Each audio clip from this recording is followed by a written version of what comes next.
A fű zöld. Kft. Én vagyok. Következő műsorunk megtekintése 12 éven aluliak számára nem ajánlott. Kft. Én vagyok. Kft. Én vagyok. Kft. Én vagyok.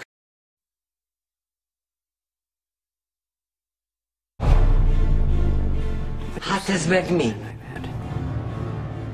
Ne, jó? Kérlek, ezt az Olival ne. Rossz hallgatni. Azt aztán mindenki láthatja. Kivált kép, hogy ez az egyetlen ajánlat.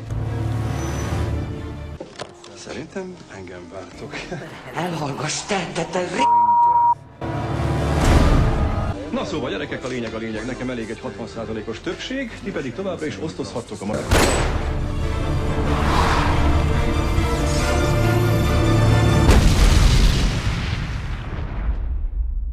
Nem, bocsánat, nem happoltam el, hanem jobb tenderanyagot adtam be. Welcome to the new MI6. Hát ez így ebben a formában egy kicsit túlzás, de mivel tettem egy ajánlatot. Mert te vagy a megváltó, mi? Hát a Berédi Kft. Gondolom ezt fogjuk most megbeszélni. Miért? Szerinted ezen a világon van még ember, aki ezt... A tiéd pedig majd megkeressük mikroszkópon, oké? Remek. Azt már elvetett a rohadék! Zsófi, kérlek. Ne legyél. Ne beszélj, csak csináld is. Ezen a céget átvettnek tekint. Majd a kifizet. Ez már formaság, Andriskám. Ho-ho, oda néz, valaki itt hagyta a csövet. Szervusz, Miklóskám, láttal, hogy bejönni?